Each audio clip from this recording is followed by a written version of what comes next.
friends, welcome back to Food Prep Guide. We are excited today with a frequently asked questions video all about canning. So if you're new to canning or you want to learn how to can, or maybe you canned a few things and have experienced some things that have kind of left you wondering if that food is safe to eat or left you wondering if you did everything correctly, this video is for you. So let's get started. By the way, if you would like help building your food storage, scroll down to the description box of this video and click this link for our free 1-year food storage plan. We calculated a year's supply of food for one person, then broke that data down into a week-by-week list of items to build your pantry on a budget. We'll send it straight to your inbox. If you're new here, we invite you to subscribe and hit the notification bell so you don't miss all of our upcoming food preservation, pantry storage, and gardening tutorials. Now back to the kitchen. Question number 1. Do jars have to be fully submerged when canning? So the question, or the answer, depends on what type of canning you're using. So there are 3 primary types of canning: water bath canning, steam canning, and pressure canning. With water bath canning, jars have to be fully submerged under at least 1 inch of water throughout the entire processing time. So if you're water bath canning, the answer is yes. For pressure canning and steam canning, the answer is no. Now, we always want to go by what our canners, the manufacturer, states according to how much water to put in the canner. But as a general rule of thumb, steam canners and pressure canners are going to use around 3 inches of water in the bottom of the canner, which of course isn't enough to submerge your jars. So yes for water bath canning, no for pressure canning and steam canning. Question number 2. What if I don't have enough jars to fill my canner? Is it a big deal? So for water bath canning, no problem. There is no minimum canner load requirement for water bath canning.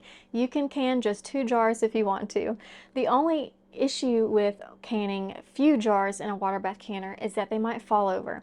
In a full canner load, they have buddies up next to each other that keep them from jostling around and falling over. So if you don't have a full canner load, you're not going to have that protection of the jars helping to hold each other up. You can always put in jars of water to help those jars stay upright. Now in pressure canning, there is a minimum load capacity requirement, and that is 2 quarts or 4 pints. And it would be the same for half pints as well. So 2 quarts, 4 pints. And the reason why is because the National Center for Food Home Preservation and different universities who do canning tests to test and prove that recipes are safe, that's the minimum load jar that they use in their tests.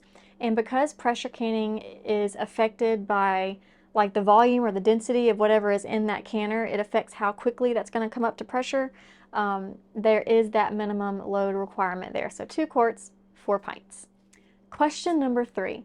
Liquid leaked out of my jars during processing. Is it still safe to eat, and why did it happen? So that is known as siphoning. Whenever I have a jar here of tomato sauce where I had siphoning occurred recently, and whenever liquid comes out of the jar, it's referred to as siphoning. And the general rule of thumb is that if you have 50% or less of liquid loss, you're good to go. If you lose more than 50% of your liquid, you should put it in your fridge and just go ahead and enjoy it within the next couple of days. Let's talk about why siphoning happens. Siphoning occurs whenever there is a very sudden temperature change in the canning water or the jars.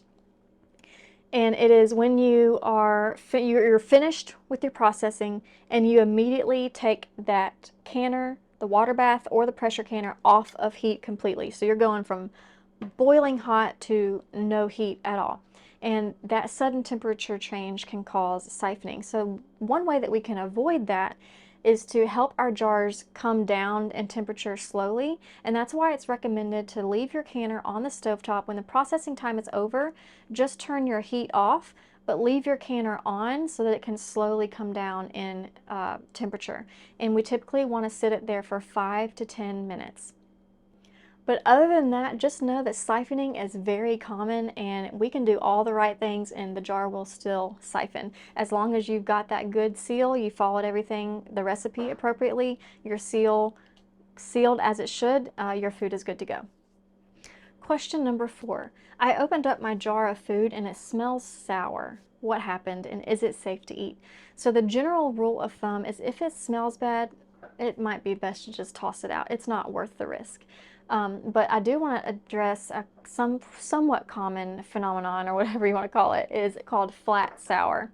And flat sour is actually not dangerous to your health. It is caused by a bacteria, but it's not a bad bacteria that's going to make you sick. But the problem is it's hard to tell which one is which. What is flat sour and what is a bad bacteria that could make us sick. So the general rule of thumb, if the food stinks, toss it out. But flat sour occurs when food is allowed to sit in a warm temperature for too long. Like you just let it sit in the canner for too long. Now, in the previous question, we just talked about how you want to let your jar stay in the canner after processing for a little while. But there is sort of that sweet spot that we need to hit, because if you let them stay in too long, the flat sour can occur.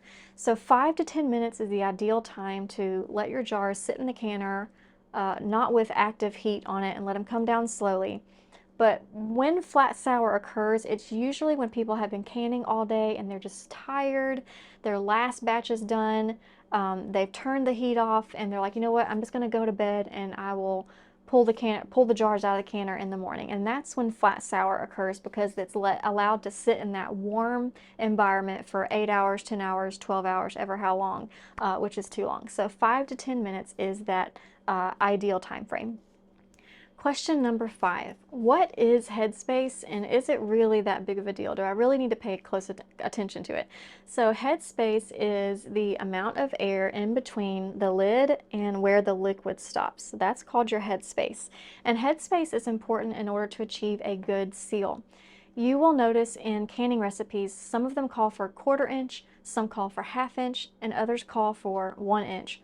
Why is it different? And that's because different foods some are thick, some are thin, some are super liquidy, some are chunky, and those different types of foods need a differing amount of headspace in order to avoid getting pulled up. Let me show you. Okay, the siphoning that occurred here, see how there's this tomatoes up here at the rim? That's because during the canning process, this was pressure canned. I had lots of vegetables in it, so it needed to be pressure canned. And during that process, the food can be pulled up onto that lid. And that headspace is kind of trying to help protect against that and help you still achieve a vacuum seal. And different foods need different headspace. So I've got 3, I'm going to try not to drop my jars here. This might be a bad idea. Oh well. Okay, so we have 3 different headspace here. We have the carrots are 1 inch, the salsa is 1/2 inch, and this blueberry butter over here is a 1/4 inch. So I want to show y'all the difference between those. And as a general rule of thumb, your vegetables, meats, and stocks are going to be 1 inch. Your jams, jellies, fruit-based stuff are going to be a 1/4 inch, and your salsas and like relish mixtures are typically going to be a 1/2 inch. We always want to follow what the recipe says, but that's a general guideline. Let's take a closer look at headspace. So they are debubble tools that you can buy that actually have the marks on them, and I will drop a link to one in the description box if you would like to have more of like a ruler to really measure. But the general rule of thumb that you can go by is you can use these little protrusions as your guidelines. So where this protrusion is, you see right underneath it, it's where the jar starts to curve in to form the top. So right where that jar starts to curve in, right below that line, that's going to be about your 1 inch headspace mark. And now if we move up, you'll see that we have a protrusion that starts here and it curves down as it goes around. So on this side of the jar, it's wider or deeper, but then on this side of the jar, it's a lot skinnier. So where the protrusion is halfway between this protrusion here and the lid, that's going to be your 1/2 inch headspace. Where it's closer up towards the top, that's going to be your 1/4 inch mark. So 1 inch right below this line, right about halfway, 1/2 inch, and then right at the top is a 1/4 inch. Okay, so headspace is very important. It's what allows us to achieve a good vacuum seal, which is what allows us to store food on the shelf for long periods of time. Question number 6. Can I still process a partially filled jar? I've made my recipe. It called for 12 pints, but I only have 11.5 pints. Can I go ahead and put that half full pint jar in the pressure canner, or excuse me, in the canner? And the answer is just go ahead and put that in the fridge and enjoy within a few days. The reason why is because too much headspace can be as problematic as not enough headspace. And the exception to that rule is for something like carrots. A lot of your vegetables can be canned in just water, maybe with like a little salt for flavor. And if that's the case, let's say my carrots only came to here. It would be perfectly fine for me to go ahead and use water and top it up and still achieve that 1 inch headspace. But when you have something like a relish or a salsa, jam, jelly, you can't just pour water in there without making it taste bad, without ruining the flavor, right? Because you're watering down the end product. So this really only works for things that are canned in just water, and you can use water to achieve the proper amount of headspace. Otherwise, just go ahead and put it in your fridge and enjoy it within a few days. Question number 7, can jars be recanned if they didn't seal? So the answer is yes, absolutely, you can recan them. The caveat to that is typically when you have a lid failure, it's usually only 1 or 2 jars. And a lot of times it's just not worth it to go through all of that processing time for 1 or 2 jars. So I personally just stick it in the fridge and enjoy within a few days, or plop it in a freezer safe container and put it in the fridge, and then I can just know that I have a few months to get to it. But let's say you have a lot of lid failures, and let's say you have 3 or 4, or let's say you just determine, even if it's just 1 or 2 jars, it's still important to you to go ahead and recan those jars. You absolutely can. You just need to can them as if they had never been canned before. So we can't shorten the duration, we can't decrease the time, we just need to process it as if it were being processed for the first time.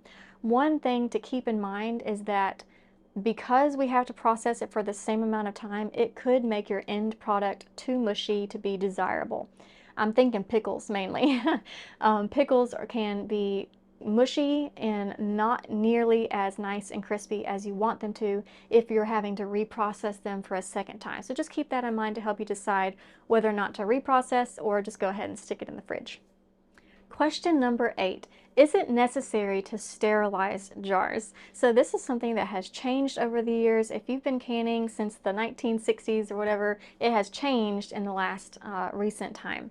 And used to, we were told that to eliminate all risk of bacteria, we needed to sterilize our jars, meaning they had to be boiled for 10 minutes or longer before canning.